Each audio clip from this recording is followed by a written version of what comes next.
ได้ปันโกยแล้วตัวหนึ่งครับเยี่ยมไปเลยนี่วันนี้ได้ปลาประมาณนี้นะเดี๋ยวขอไปล้างเอาคิดออกก่อนนะครับเดี๋ยวเราจะย่างกินกันนะครับผมนี่นะครับวันนี้ก็ได้ประมาณนี้นะครับผมวันนี้เรามาตบรังครับเนื้อหวานครับสุดยอดไปเลยสวัสดีครับวันนี้มาพบกับผมจอดายาครับผมวันนี้ผมพาเพื่อนๆไปตบรังที่แม่น้ำเมยครับ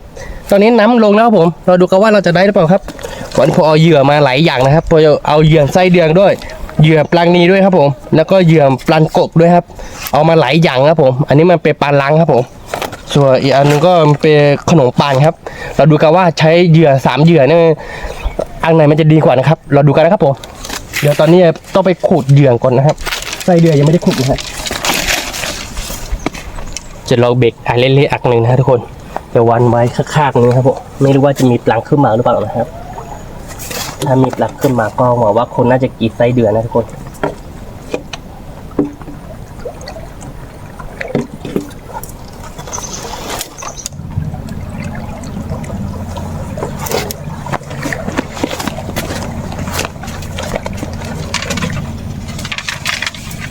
ตัวนี้ขุดไส้เดือนไม่ค่อยมีนะทุกคนเลยหมดฤดูกาลก็ไม่แน่ใจ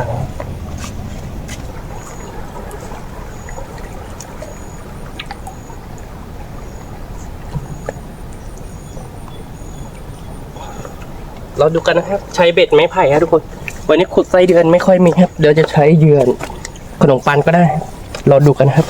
ว่าจะได้ปลังหรือเปล่าครับวันนี้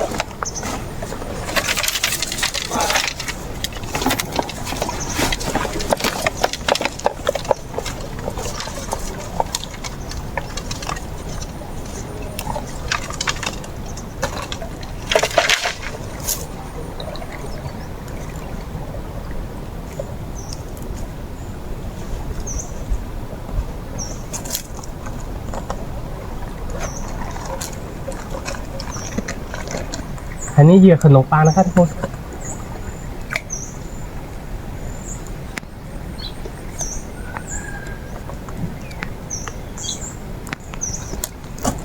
เหยื่อขนมปังแล้วก็จะใช้เหยื่ออีกแบบหนึ่งฮะปลาล้างครับทุกคนรอดูกันครับไส้เดือนขนมปังปลาล้างอันไหนมันจะดีกว่ากันครับ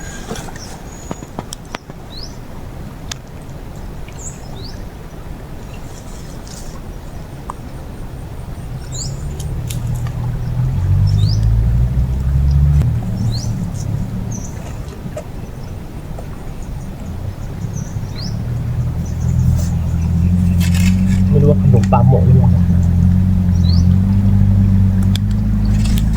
ไส้เดือนนี่ยังไม่ขยันนะครับมีปลาล้างครับผมใช้เหยื่อ3แบบนะฮะไม่รู้ว่าอันไหนจะดีกว่ากันฮะเราดูกันนะครับผมที่เหลือก็จะใส่ไปขนมปังครับ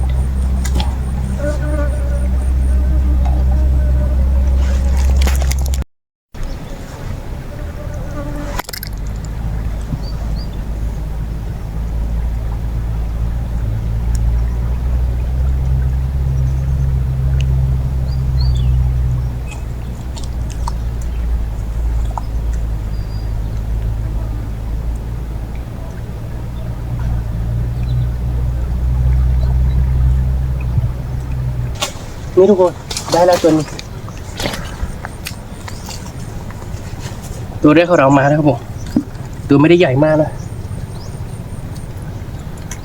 เราดูกันนะครับว่าจะได้เพิ่มไหมครับใช้เหยื่อขนมปังนะทุกคนเหยื่อปลาล้าก็ดีเหมือนกันฮะ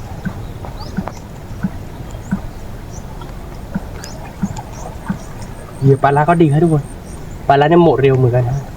หรือว่าปลาล้าตอนนี้ยังไม่ได้สักตัวนะครับคือมันจะใช้แบบปลาล้างด้วยแล้วก็ไส้เดือนด้วยไส้เดือนนี่ตอนนี้คือไม่ขยันนะครับ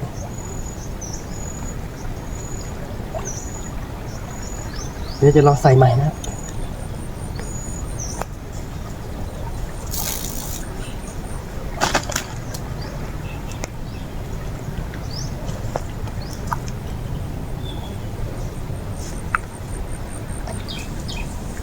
มื่อกี้มันดึงอยู่นะทุกคนแต่ว่ายังไม่ติดฮะ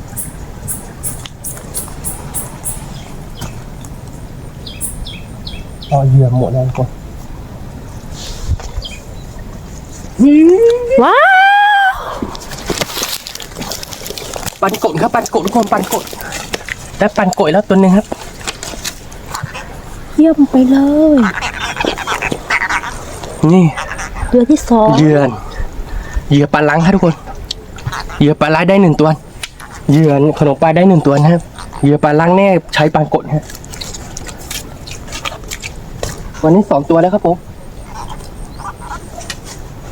จะลองเหยื่อปลาไหลอีกทีหนึ่งนะครับ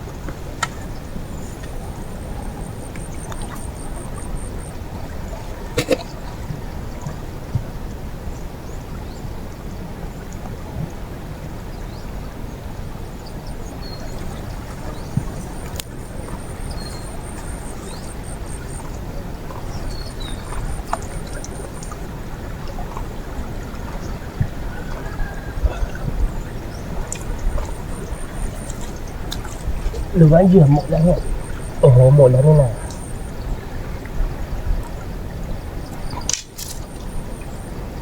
วันนี้เบ็ดโดกแค่คันเดียวทุกคน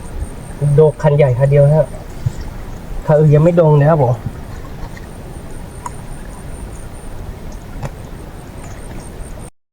อันนี้ไปเปลี่ยนที่แล้วทุกคนตรงนี้รังน่าจะไม่ค่อยมีแล้วนะ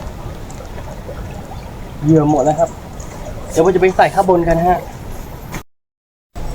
ตอนนี้เปลี่ยนที่ใหม่ครับทุกคนจะใส่เป็น2 พัดนะครับฝั่งนี้แล้วก็ฝั่งนู้นครับผมอันละ3 อัน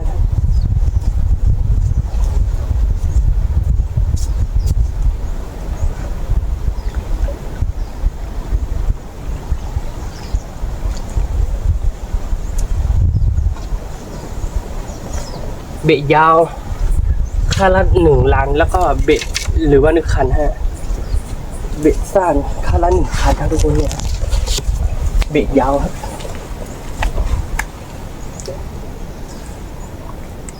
เราดูครับว่าขั้นนี้กับขั้นนี้อันไหนจะได้ปลานะครับทุกคน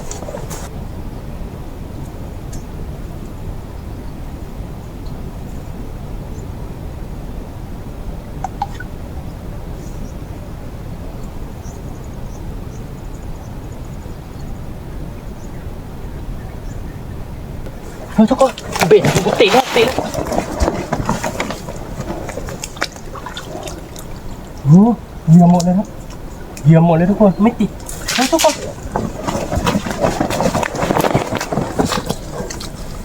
โอ้ย ว้าว ติดทุกคนตัวนี้ก็ว้าวเจ๋งไปเลย ปลาจระเข้ครับปลาจระเข้ทุกคนตัวไม่ได้ใหญ่มากนะตัวเล็กครับ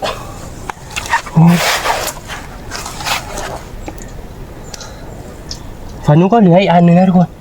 คือผมไม่รู้ว่ามันจะติดหรือเปล่าสวาเมื่อกี้ไม่ติดครับ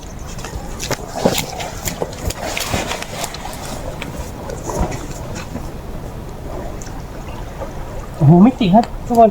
เหยื่อหมดเลยครับโอ้เราจะรอใส่ไว้ที่เดย์รอบนึงนะไม่รู้มันกินหรือเปล่านะครับแต่ตอนนี้ก็คือได้3 ตัวครับผมนี่ทุกคนตัวไม่ได้ใหญ่มากนะ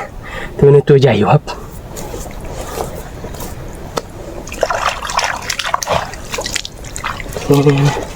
ปลาขาวครับอร่อยมากทุกคนเนื้อหวานมากๆนะแต่ว่าคือมันจะมีก้านเยอะหน่อยครับตอนนี้ก็ได้หลายตัวแล้วนะทุกคนเราใส่เหยื่อใหม่ครับเราจะลองดูสักพักนึงครับว่ามันจะติดหรือเปล่าครับฝั่งนี้ปลาเยอะเหมือนกันนะทุกคนมันก็กินเบรกนะแต่ว่ามันไม่ติดนะว้าว ได้แล้ว1 ตัวทุกคนปลาขาวครับเนี่ยทุกคนได้1 ตัวครับผมไม่รู้ว่าจะได้เพิ่มหรือเปล่านะครับ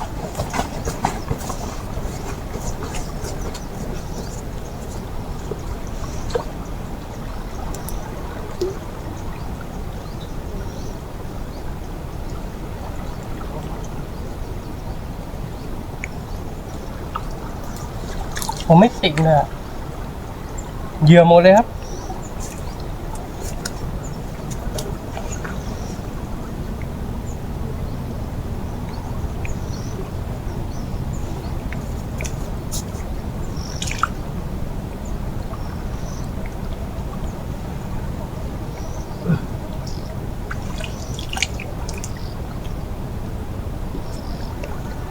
วันนี้ได้หลายตัวแล้วนะทุกคน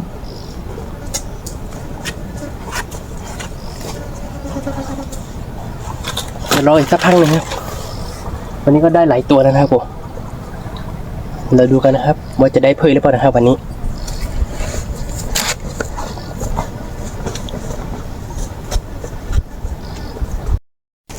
นี่ทุกคนตอนนี้ก็ได้หลายตัวแล้วนะครับผมเดี๋ยวเราจะไปดูกันข้างหน้าว่ามันมีชิ้นดีๆให้เราใส่หรือเปล่านะครับแต่ตอนนี้ก็ประมาณบ่าย 3แล้วนะแต่ตอนนี้เราได้ปลาไม่รู้ว่ากี่ตัวนะก็หลายตัวอยู่นะทุกคนเราไปดูข้างหน้ากันว่ามันมีที่ดีๆหรือเปล่านะครับไปดูกันครับผม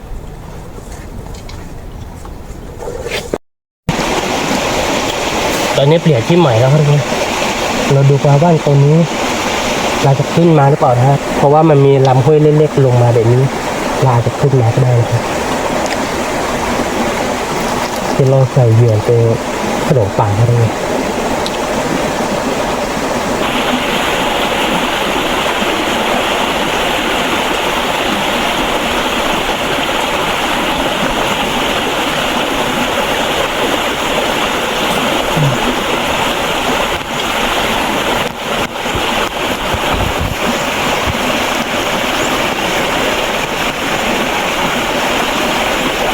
นี่ด้วย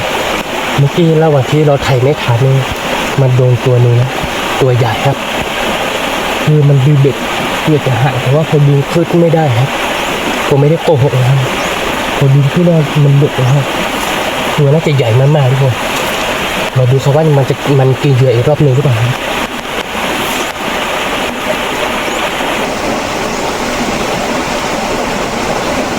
รออีกสักพักนึงนะทุกคนถ้าไม่ได้ก็คือเราจะเกล็ดเบี่ยงกันแล้วเกล็ดเบี่ยงแล้วก็ย่ามปลั่นกินกันอักน้ำย่ามปลั่นกินกันครับผมวันนี้ก็ได้เยอะอยู่นะครับมีแล้วไข่ทานไว้ทานบ้านทุกคนบางทีก็ไม่ได้วางกล้องแล้วก็มันกินเหยื่อก็มีนะครับแต่ได้ก็ไม่เยอะมากนะทุกคนได้ไม่กี่ตัวนะฮะโอ้ตัวนี้ไม่ติดครับเราดูสักพักนึงครับไม่รู้ว่าจะได้หรือเปล่าครับแต่ก็มีตัวใหญ่มันกินอยู่รอบนึงมันไม่ติดครับ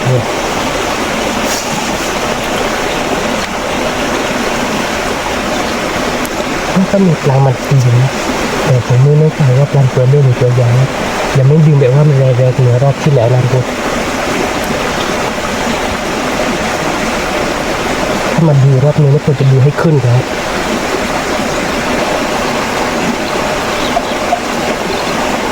เราดูสักพักถ้าไม่ได้ก็เดี๋ยวก็เก็บแล้วทุกคนตักน้ำกินข้าวกันครับดูกันนะครับอร่อยแน่นอนครับทุกคนวันนี้ได้ปลาหลายตัวนะครับผม แล้วเก็บเบรกกันเสร็จแล้วเราจะไปย่าปลังกันครับเพื่อนๆมาอาบน้ำครับผมเนื้อต้มมี2 ทางครับทุกคน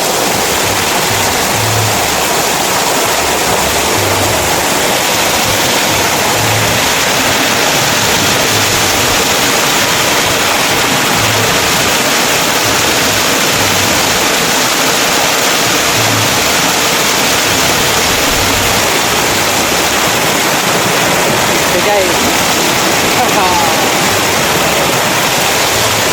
ทุกคนนะ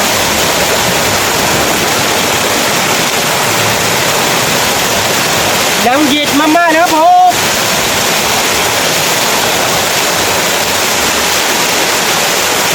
น้ำเย็นมากๆครับมาอ่างน้ำด้วยกันนะครับ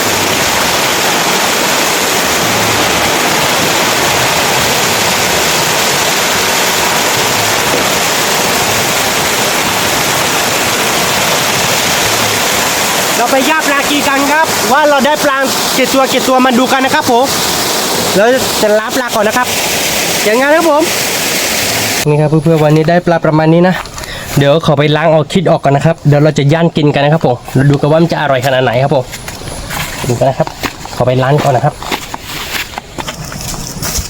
เพื่อนๆมันกินปลาด้วยกันไหมครับเราเผาไก่แล้วครับผมวันนี้ได้ปลาเยอะนะครับทุกคนดูครับอร่อยมากๆทุกคน มากินด้วยกันไหมครับวันนี้ไม่ใช่ปลาบ่องน้ำสักน้ำนะครับผมวันนี้เป็นปลาแม่น้ำครับผมปลาแม่น้ำก็อร่อยนะทุกคนปลาบ่องน้ำสับน้ำก็อร่อยครับอร่อยแบบว่าคนละแบบครับเพราะว่าหน้าตาไม่เหมือนกันครับทุกคนนี่นะครับผมตอนนี้ใกล้จะสุกแล้วครับผมบางตัวก็สุกไปคัดหนึ่งแล้วทุกคนนี่นะครับวันนี้ก็ได้ประมาณนี้นะครับผมวันนี้เรามาตบรังครับเพื่อนๆมันกินด้วยกันไหมครับอร่อยนะครับผมกินกับน้ำพริกครับวันนี้ขออนุญาตลาก่อนนะครับ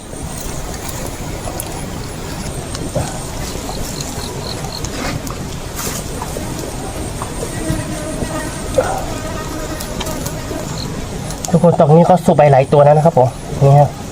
ตัวที่สุกก็เราก็จะเก็บไว้ก่อนนะครับตัวนี้ก็ใกล้จะสุกนะครับผม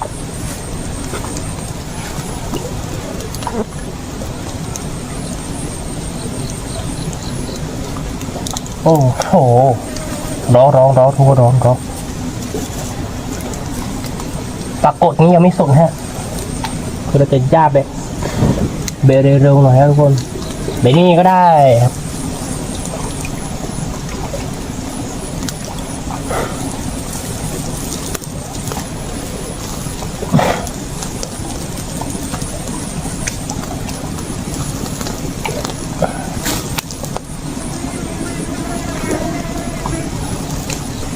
น่ากินไหมครับทุกคน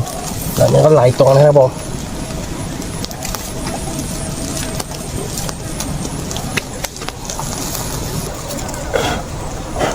เพื่อตรงนี้ปลางสุกแล้วนะครับผมนี่ทุกคนโอ้โหน่ากินไหมครับมากินด้วยกันไหมครับ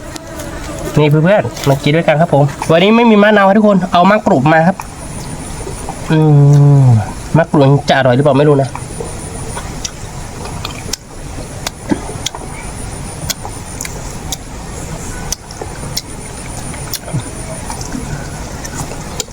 มะกรูดนี่คือ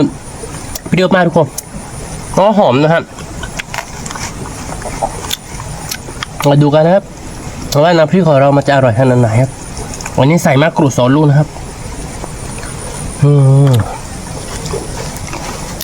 ลองกินดูนะครับ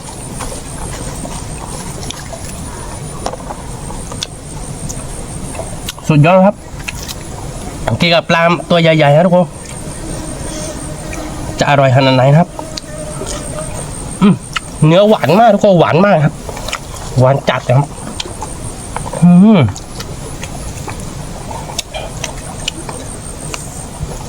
อร่อยมากครับ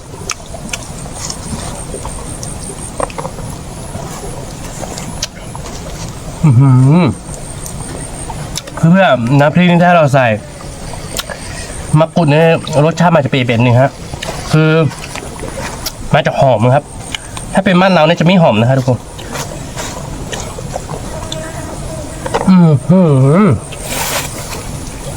อร่อยมากทุกคนนี่เรามาตั้งแต่เช้าครับตอนนี้พระอาทิตย์ใกล้จะตกดีนะครับ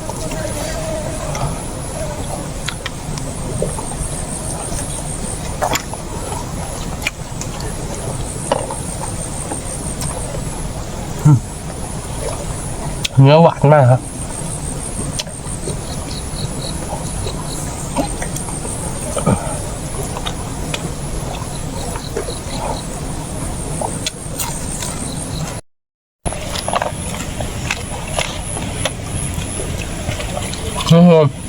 น้ำที่อร่อยมากครับ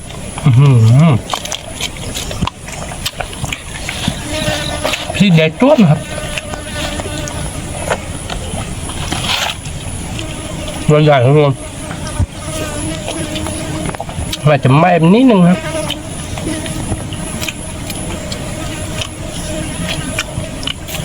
ตัวใหญ่นี่จะอร่อยหรือเปล่านะจากเราเนาะจะอร่อยไหมครับ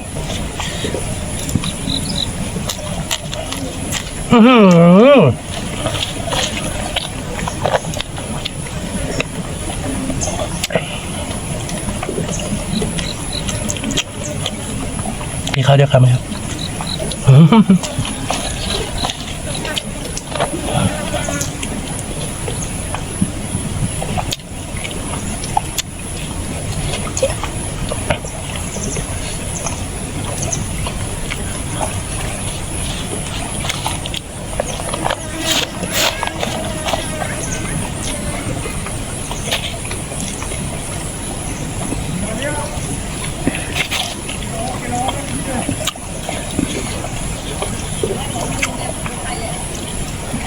ร่อยมากทุกคน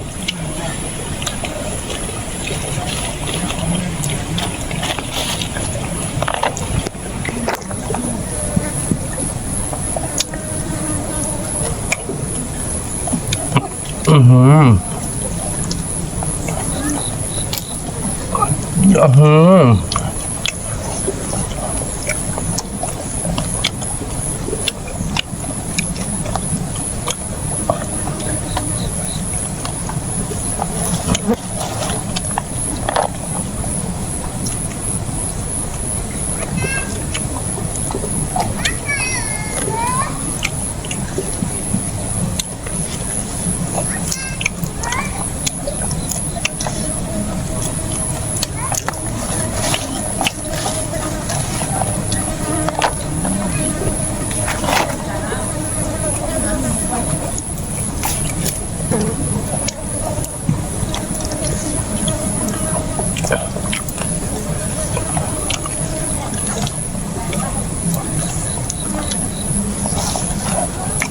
หวานมากทุกคนหวานมาก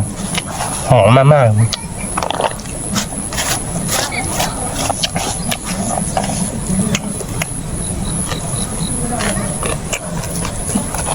เพื่อนๆพอเจอแบบตักรอบตัวนึงครับตอนตักรอบคือน้ำลายนะครับผมต้องตักเป็นใจครับ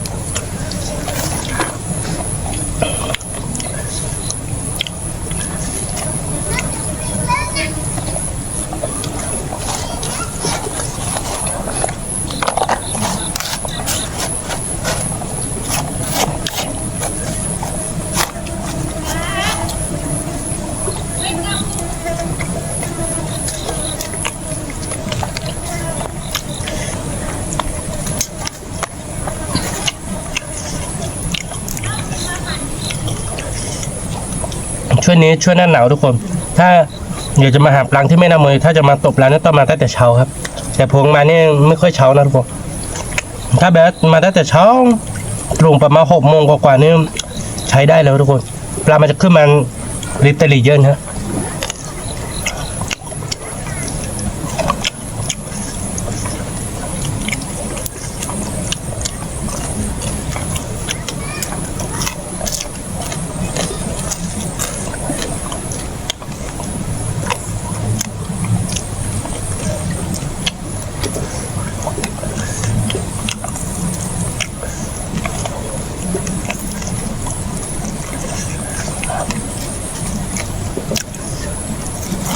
แล้วเขานี่จะมีก้านเยอะหน่อยทุกคน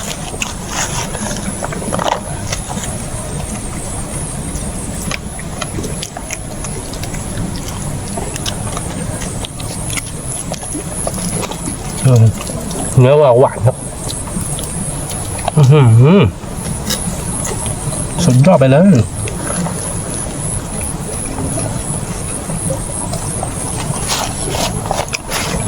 เพื่อนๆเรามาหาดูนะมันก็ห่อข้าวมาด้วยมันก็ลองกินริมแม่น้ำแบบนี้ฮะมันจะอร่อยครับทุกคน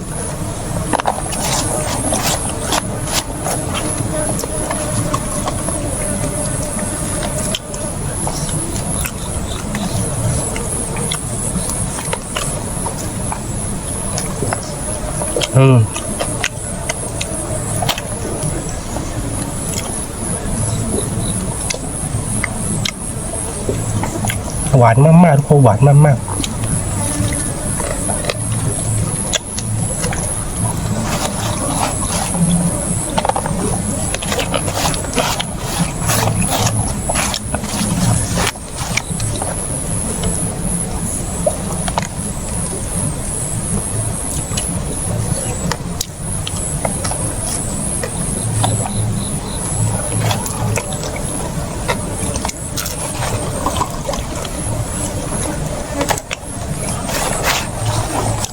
ข้าวของเราหมดแล้วทุกคน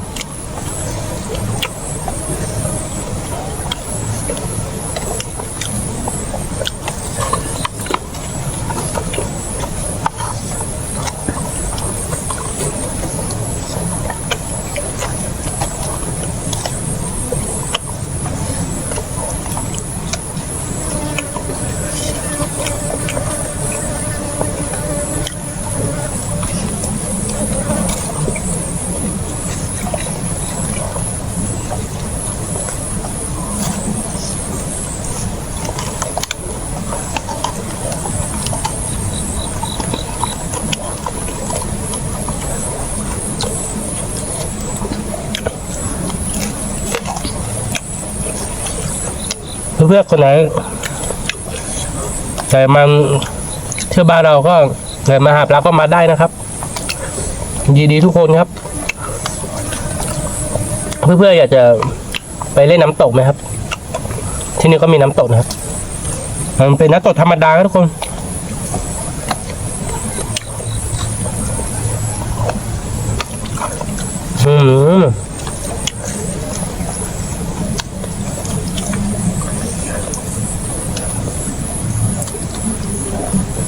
สำหรับที่นี้ก็คงไม่มีอะไรมากเพื่อนๆถ้าชอบจากเรื่องของโปรอยากให้ผมไปทำอะไรเดิมป่าหรือว่าไปหาปลาไปหาอะไรต่างๆก็เพื่อนๆไม่บอกนะครับผมเดี๋ยวโปรจะไปทำตามที่เพื่อนบอกนะครับผมถ้าเพื่อนๆชอบใจคลิปของผมก็อย่าลืมกดไลค์กดแชร์เพื่อนๆดูนะครับและที่สำคัญอย่าลืมกดกระดิ่งเพื่อไม่พลาดคลิปใหม่ๆของผมครับผมเจอกันคลิปวิดีโอหน้าครับสวัสดีครับ